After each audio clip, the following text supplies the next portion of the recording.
Bien, entonces, el libro del Apocalipsis, como hemos visto, es un libro no para suscitar temor, miedo o la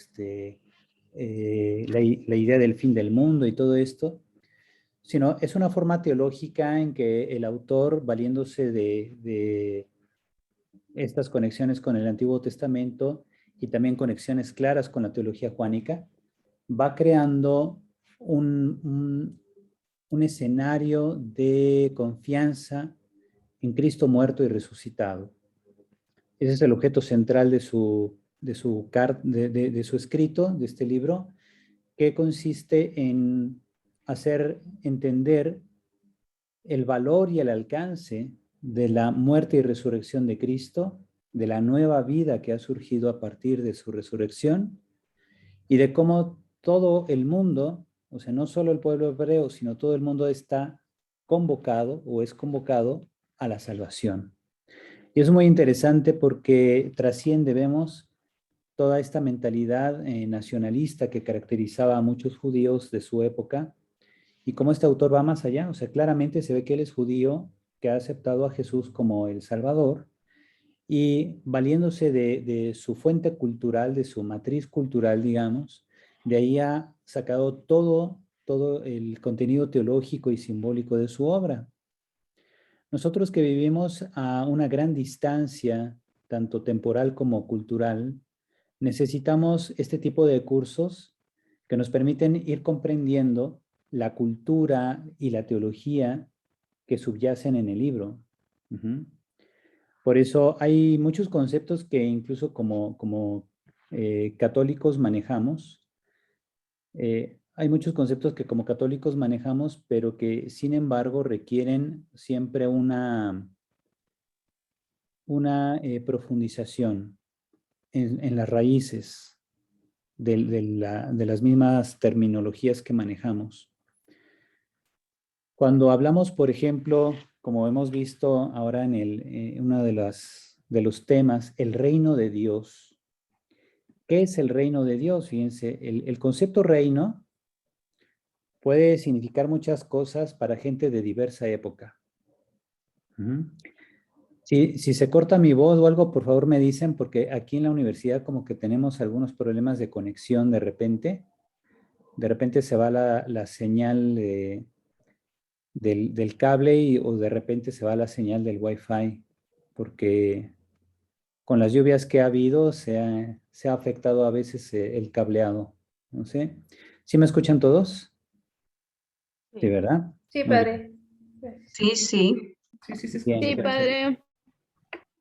Perfecto. Entonces les decía, cuando uno se adentra al conocimiento de la cultura hebrea, de la historia de Israel, y cuando uno va leyendo, por ejemplo, aunque sea las introducciones de los libros del Antiguo Testamento, uno va entendiendo toda esa base, o llamamos la matriz cultural teológica de Israel, que el autor de Apocalipsis va a usar para dar a entender el alcance teológico que tiene la muerte y resurrección de Cristo para bien de todos los pueblos, no solamente para el pueblo hebreo. Uh-huh. Y así nosotros, fíjense, nosotros muchas veces nos preguntamos o interpretamos la Biblia desde una cierta actitud historicista, porque cuando éramos niños íbamos a la escuela y ahí nos decían, esto sucedió, no sé, la caída de México Tenochtitlan, ¿no? O el grito de Hidalgo en Dolores, o los niños héroes, ¿no? Todas esas etapas de la historia de México nos las explicaron con un cierto sesgo de historicismo, o sea, haciendo énfasis en que esto ocurrió históricamente y por tanto es verdad. Esto ocurrió históricamente y por tanto es real. Y de ahí viene el uso común del lenguaje cuando nos preguntamos, ¿y realmente Juan vio un dragón en el cielo? Mucha gente se pregunta, ¿realmente Jesús caminó sobre las aguas? ¿Verdad? Ahí Fabi Barrera realmente está en la playa, ¿verdad? ¿O es un fondo virtual? ¿Verdad? Entonces, fíjense, cuando hablamos eso de realmente, realmente esto, realmente aquello, en realidad estamos utilizando un lenguaje que refleja nuestra época, ¿verdad? Refleja nuestra forma de definir lo que es real. Y decimos, es real aquello que es históricamente probado, es real aquello que es científicamente demostrable, es real tantas cosas, ¿verdad? O sea, utilizamos ese tipo de lenguaje porque vivimos en otro contexto, en un contexto científico, en un contexto donde hay estudios históricos, en un contexto donde hay ya avances en la filosofía, en la psicología humana, etcétera, cosas que no existían en tiempos de Juan de Patmos, autor de Apocalipsis. Y que por eso muchas veces nos confundimos y por eso los cineastas de Hollywood han hecho su agosto haciendo tantas películas sorprendentes sobre temas apocalípticos, como hay una película ahí de Arnold Schwarzenegger, ¿verdad? Que es el Suárez Nájera de Estados Unidos, o de Austria, creo que es de origen austriaco, que habla así sobre el apocalipsis, no recuerdo cómo se llama su película, pero es una película donde interpretan al pie de la letra los pasajes del Apocalipsis y te los ponen ahí con efectos especiales, que es de lo que viven muchos cineastas de Hollywood, ¿verdad? Entonces, cuando no tienen un buen argumento en su película, echan por la ventana todo el dinero en efectos especiales. Y así tratan de equilibrar lo mala que es la película en realidad. Pues bien, entonces fíjense, nosotros que vivimos en este contexto, cuando leemos el Apocalipsis y leemos esos pasajes, nos viene a la mente inmediatamente esas escenas hollywoodescas y podemos acabar creyendo que eso es realmente lo que pasó, ¿verdad? Cuando decimos realmente, nos referimos a lo históricamente sucedido. Y así muchas veces la gente se pregunta, ¿realmente Jesús resucitó a fulano, a Lázaro? ¿Realmente Jesús a esto, aquello? Detrás de ese adverbio realmente se esconde una cultura. ¿Vean? Nuestro horizonte de comprensión es un horizonte moderno o posmoderno, como le queramos llamar, un horizonte de comprensión que no existía en aquella época. Uh-huh. Y así entonces, cuando leemos el Apocalipsis, es muy importante conocer cultura hebrea, cultura de la historia de Israel. Es importante conocer la teología de los profetas. Es importante conocer la teología del Evangelio de Juan, ¿verdad? Que claramente el autor es un discípulo fiel de Juan Evangelista. Antes se pensaba que pudieran ser el mismo autor, el autor de Apocalipsis y el autor del Evangelio de Juan. Y así se manejó por siglos porque algunos lo creyeron. Pero fíjense, ya desde el siglo IV, Eusebio de Cesarea, cuando escribió Historia Eclesiástica, en el libro 3, cuando él habla ahí del Nuevo Testamento, dice, yo he recibido noticias de que el autor del Evangelio es Juan el Apóstol y que el autor de Apocalipsis se le llama Juan el Presbítero. Fíjense, desde el siglo IV, Eusebio de Cesarea recibió la noticia de que eran dos autores. Pero bueno, muchos no le hicieron caso y siguieron creyendo que el autor del Evangelio era el mismo autor de Apocalipsis. Yo creo que hasta ustedes han escuchado eso, ¿verdad? Y hasta hay películas, hay una película con Richard Harris, que es un actor que ya falleció, y era viejito, ¿verdad? Que es el que sale ahí en la película de Emperador, ¿no? De Gladiador. Aparece el emperador romano, el viejito, ¿verdad? Que su hijo lo asesina.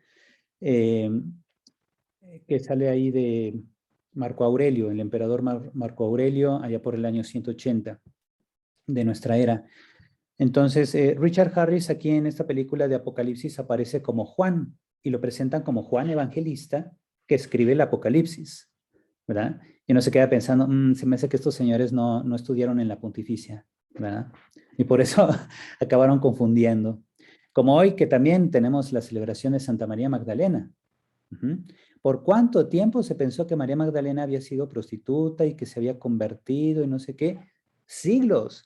Desde que en el año 598 el Papa Gregorio Magno, que lamentablemente no fue alumno de la pontificia, ¿verdad?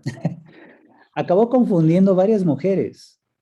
Acabó confundiendo a María Magdalena con la adúltera que querían apedrear, según el Evangelio de Juan. La confundió con María, la hermana de Lázaro, que había ungido los pies de Jesús con perfume. La confundió con la mujer pecadora que lloró a los pies de Jesús en la casa de Simón el fariseo.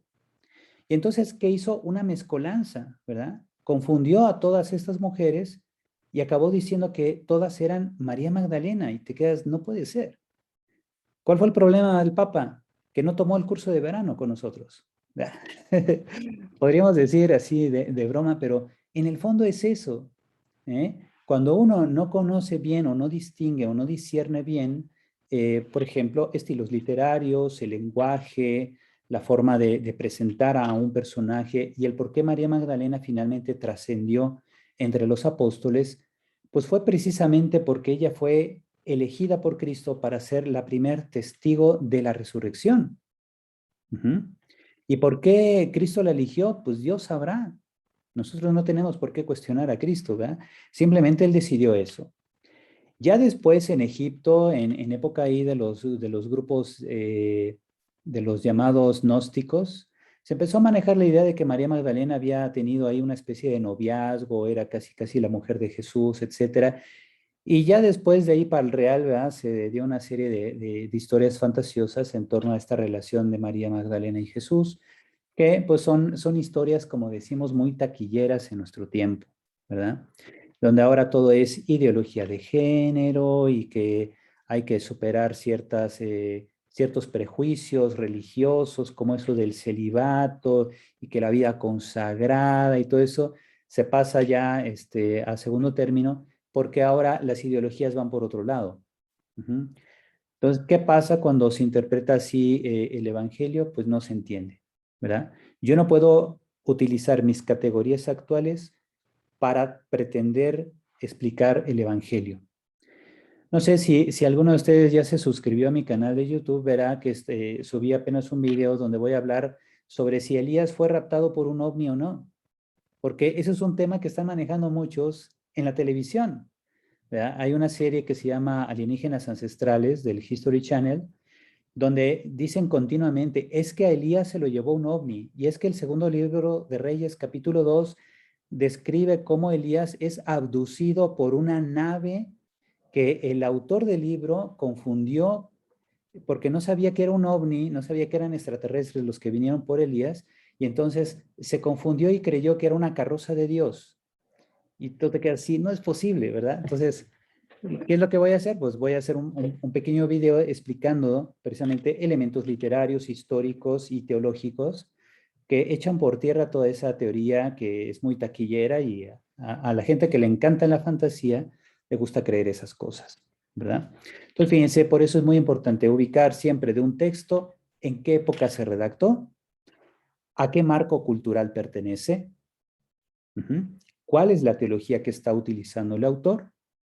¿Por qué eligió esos géneros literarios para expresar, por ejemplo, en este caso, por qué Juan de Patmos, por qué Juan utilizó el género literario apocalíptico para hablar de las consecuencias que traían la muerte y resurrección de Cristo?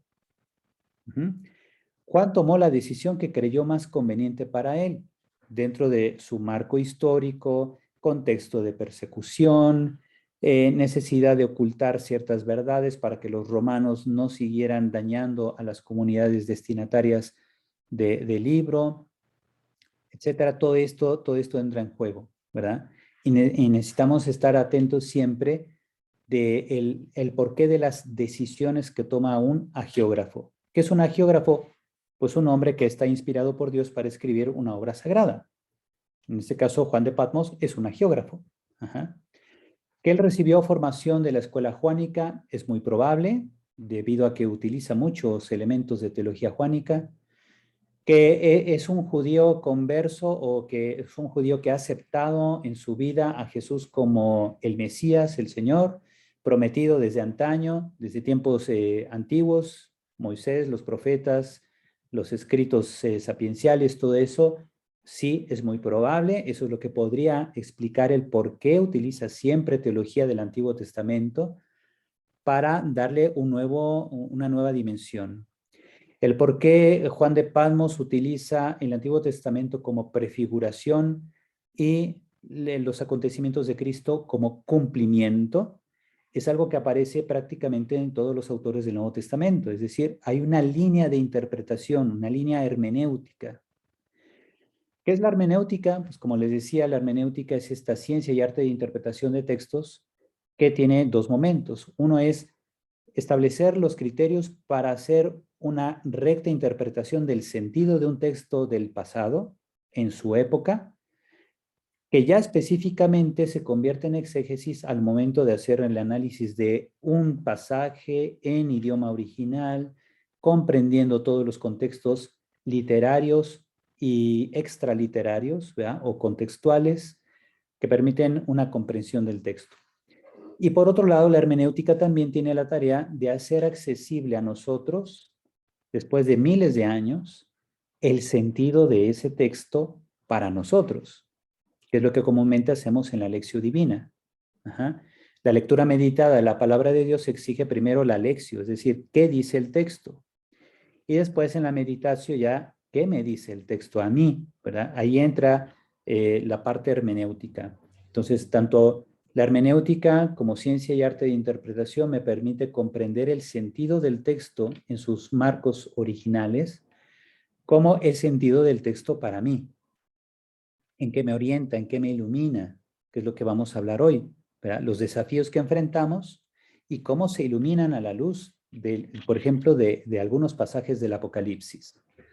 Y ya después ya viene la oración, ¿verdad? La oratio y luego ya la contemplación, ¿verdad? Contemplamos ya el misterio de Dios que se nos comunica a través de este pasaje. Pues bien, quería ver, primero que nada, vamos a ver lo que estaba prometido ahí en la plataforma, que ustedes nos compartan, ¿verdad?, sus perspectivas a partir de los desafíos que enfrentan pastoralmente y cómo creen que Apocalipsis puede iluminar la orientación de su actividad pastoral para enfrentar esos desafíos. Está el micrófono abierto, cualquiera de ustedes que quiera comenzar.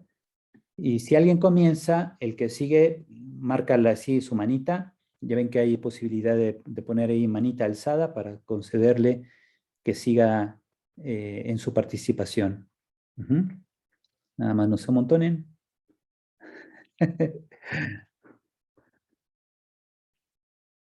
Bien, ¿quién quiere empezar? Adelante, Gerardo. Activa su micrófono y lo escuchamos. Yo aquí veo un gran problema, el desmitificar la fe. Ujú. Por ejemplo, me causó ahí ruido la cuestión de el video de Apocalipsis 13 que subió. Ujú. La cuestión de la Virgen, muchos hemos creído, me incluyo, que siempre se aplicaba eso a la Virgen. Y desmitificar eso cuesta en la gente, cuesta mucho trabajo en la gente y es un reto pastoral. Así El ir, es. el ir formando, incluso aunque en ocasiones duele. ¿Por qué duele? Porque quitarle a una persona todo el bagaje que tiene cultural, todo lo que heredó de su familia, de alguna forma la tradición en la iglesia, en el catecismo incluso, que se nos ha ido dando así esa historia, como decía usted, Ujú. historia que la hemos creído tal cual, desmitificarla, quitarle eso y ponerle la verdad. Sí, muy bien. Miren, ahí, por ejemplo, lo que tenemos es esto. Cuando uno ve, digamos, la línea temporal, nos preguntamos, ¿qué fue primero? ¿La redacción de Apocalipsis o la aparición de la Virgen de Guadalupe? ¿Ya? Pues obviamente fue primero la redacción de Apocalipsis. Entonces, esta redacción de Apocalipsis nos habla de... Poder, porque la habíamos... ¿Cómo, perdón?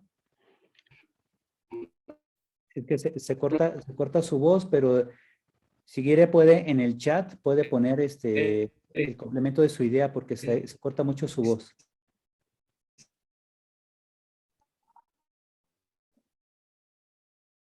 Bueno, bueno, ¿sí me escuchan?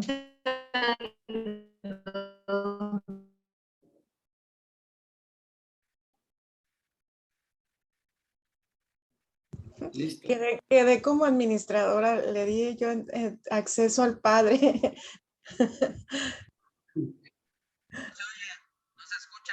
Sí, está bien, porque aquí anda fallando el internet. Qué bueno que el sistema identificó ahí a alguien que pudiera Sí, compartir.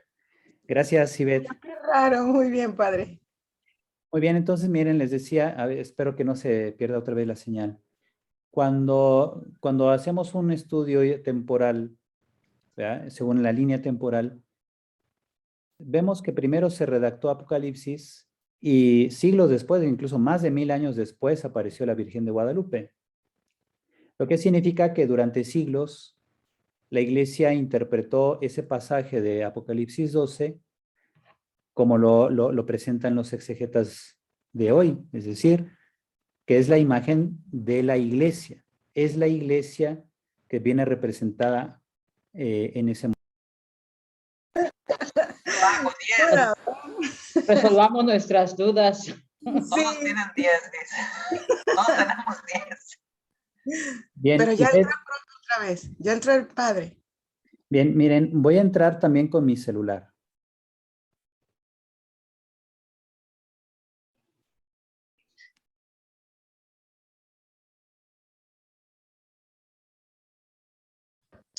Bien, bien, ¿ya me escuchan? Sí, padre, ya. Bien, miren, estoy entrando también con mi celular porque está muy mal la señal aquí en la universidad. Entonces, con el celular ahí tengo mis datos, pero afortunadamente tengo un plan bastante amplio de datos. Bien, entonces les decía, cuando uno analiza estos textos a la luz de la teología que comunica el libro de Apocalipsis, vemos, primero, el libro de Apocalipsis se escribió en el siglo I.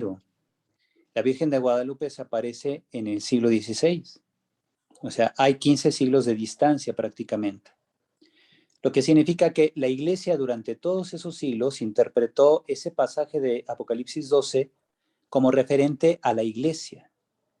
Ajá. Cuando la Virgen de Guadalupe aparece en México y queda su imagen ahí plasmada, se identifica con la Virgen de Guadalupe también, pero es 15 siglos después. Uh-huh. Ahora, no significa que la interpretación eclesial estuviese equivocada, ¿no? Significa que esta mujer de Apocalipsis 12 bien se puede aplicar tanto a la Iglesia, que da a luz a los hijos de Dios por el bautismo, como la Virgen María, que da a luz a Cristo mismo, ¿verdad? A la persona de Jesús. Entonces, ¿quién es la mujer vestida de sol que aparece ahí? Originalmente es la Iglesia. Digamos, en la intención del autor está plasmar a la Iglesia bajo el símbolo de esta mujer que da a luz a Cristo. Ahora, fíjense, la Lumen Gentium del Concilio Vaticano II, cuando habla de la Virgen María,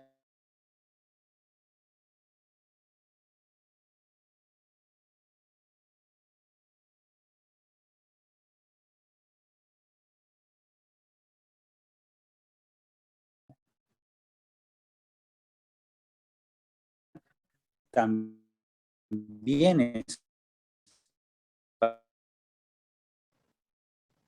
de hecho, ella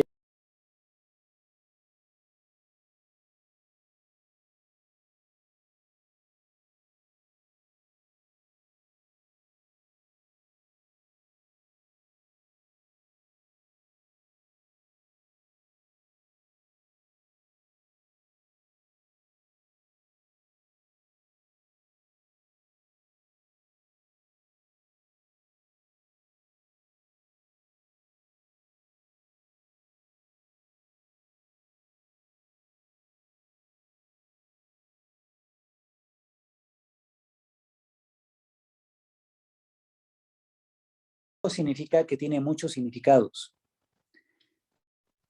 El libro de Apocalipsis prácticamente lleno de símbolos, de 1000 modos, pero hay que encontrar el justo margen de su comprensión. Uh-huh. O sea, como les decía hace rato de Elías, ¿A Elías se lo llevó un ovni? ¿Es lo que quiere este pasaje? Pues definitivamente no. A Elías no se le llevó un ovni.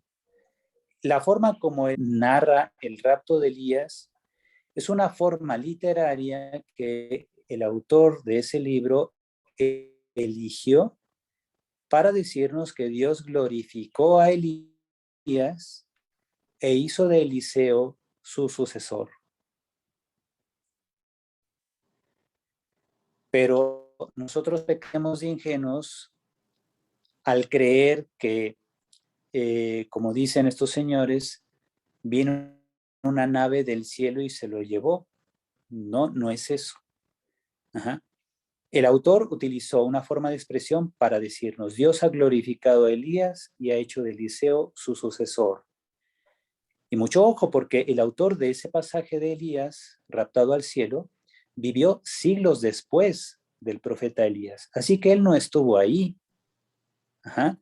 Lo que él hizo fue que recibió una serie de tradiciones proféticas, ya incluso reformuladas con el paso de los siglos, y decidió plasmar esas tradiciones de este modo. Y así habló de cómo Dios se llevó al cielo a aquel profeta que le fue siempre fiel. Un profeta que sobresale sobre todos los demás, porque ni siquiera Moisés fue llevado al cielo. Solamente Enoc y Elías fueron llevados al cielo según el Antiguo Testamento. De Enoc se habla en Génesis 5, hacia el final del capítulo, y de Elías en el segundo libro de Reyes, capítulo 2. Pero son narraciones que utilizan formas literarias que ha muerto Elías. Bueno, detrás de ese realmente hay una comprensión historicista, ¿verdad? Entonces hay que tener conciencia de eso también. Yo no puedo utilizar siempre este tipo de expresiones de lo que es real y lo que no, desde un enfoque exclusivamente historicista.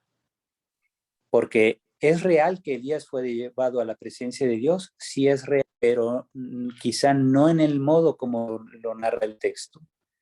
Es una forma literaria que lleva un significado teológico. Y lo que hace de este pasaje verdadero es que el mensaje es para nuestra salvación. Toda verdad bíblica está orientada a nuestra salvación. ¿Se acuerdan cuando llevaron con la Madre Rosario el curso de introducción? Lo que es verdadero en la Biblia es aquello que nos conduce a la salvación. Ningún autor de la Biblia fue historiador en sentido moderno. Ningún autor de la Biblia pretendió hacer crónica de todo lo que plasmó, porque además hasta los evangelios se redactaron décadas después de la resurrección. Y entonces, ¿ante qué estamos? Ante una serie de tradiciones formuladas, reformuladas, teologizadas y plasmadas en forma de narrativa teológica, o bien una teología narrada. En este caso, Apocalipsis es una teología simbolizada. El autor, más que nada, usa símbolos, describe el cielo, describe el trono del anciano y del cordero, describe la alabanza que recibe Dios en teológicas.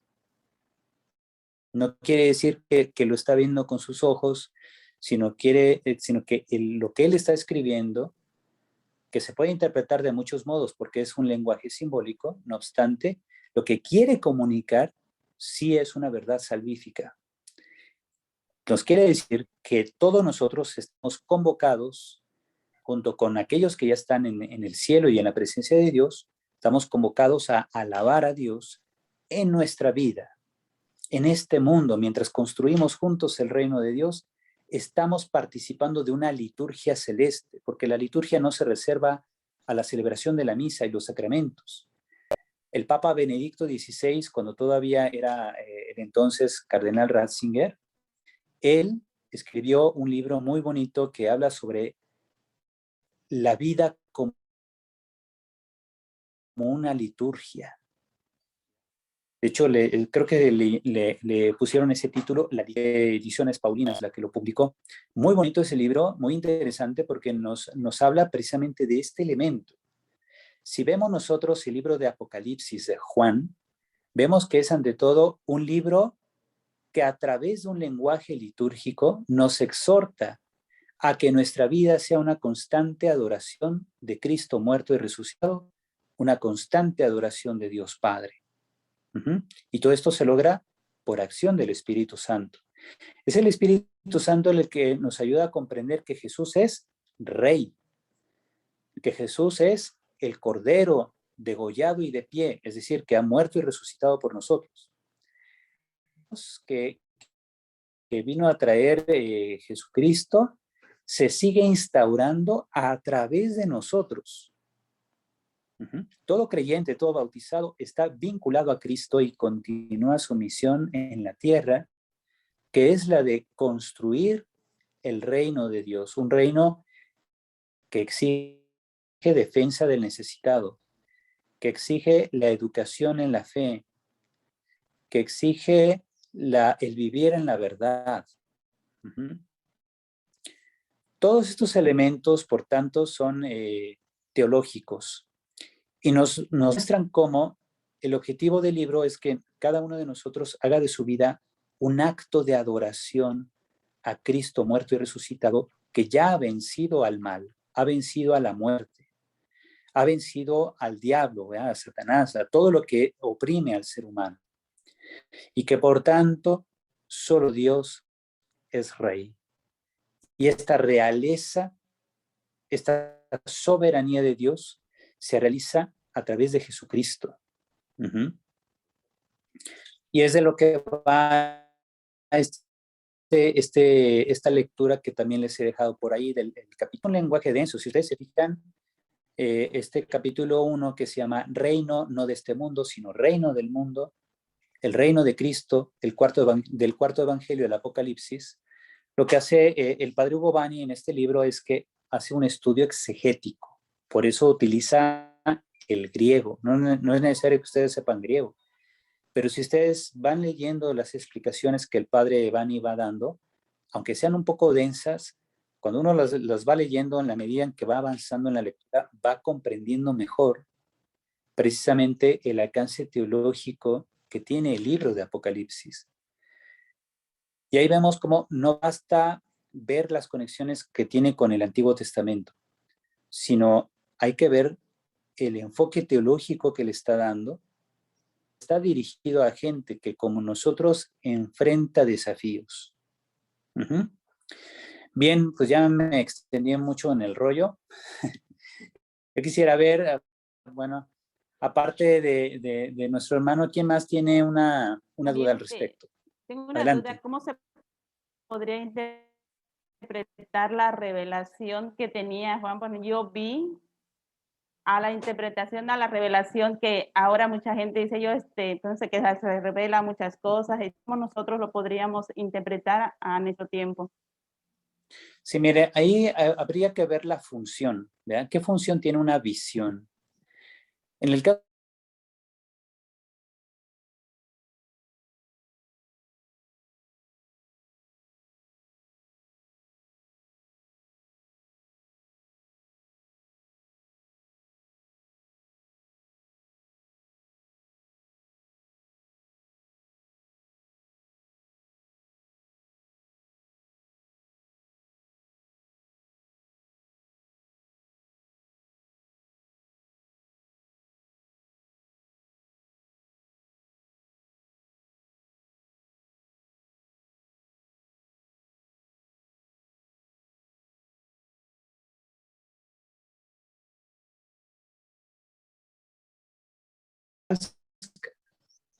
alguien dirá, oiga, pero si ella es una... No porque Cristo se le apareció, sino porque ella vivió la consecuencia de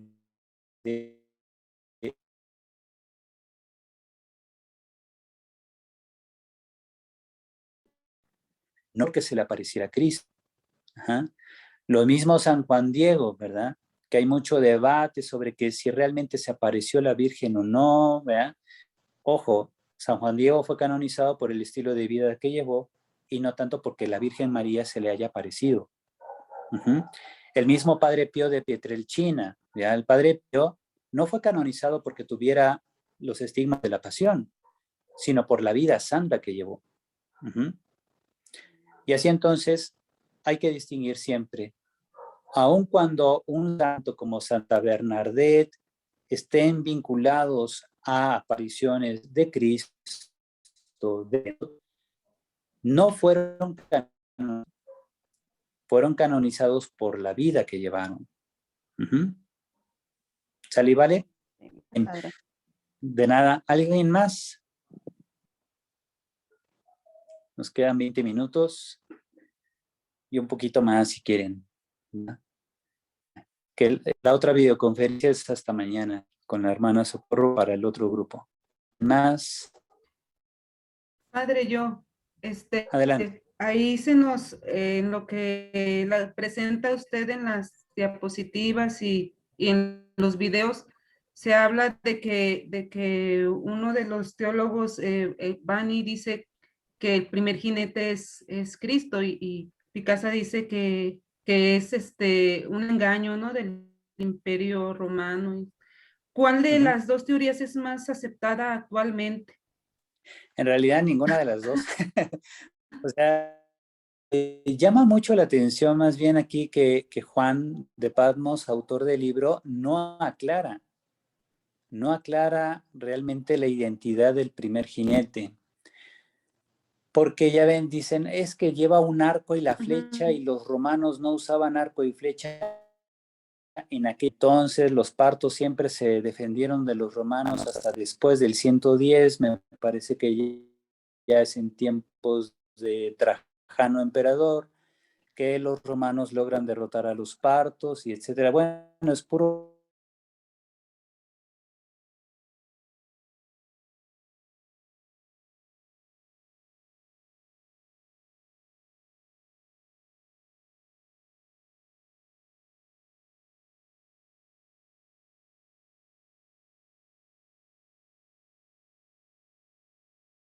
de los jinetes del Apocalipsis no especifica realmente si es Cristo o es el imperio que pretende presentarse como la luz que ilumina a los pueblos. De hecho, se decía, Roma es la luz porque todos los pueblos eran bárbaros y vivían de una forma desorganizada, y Roma, en cambio, pues ya tenía leyes, disposiciones, tenía un derecho ya muy conocido que permitía la gobernabilidad de todos, cosa que es muy difícil de lograr, ¿verdad? Cuando estás en medio de pueblos bárbaros, de pueblos que no tienen organización. Entonces de ahí decían que Roma era la luz, solamente Roma garantizaba la civilización. Y bueno, eso es por eso se piensa, o en el caso de Picasa puede pensar que sea Roma el primer jinete, o sea, el Imperio Romano, pero que trae el engaño, es decir, trae la paz a través de la guerra, que trae el orden a través de la impostura militar.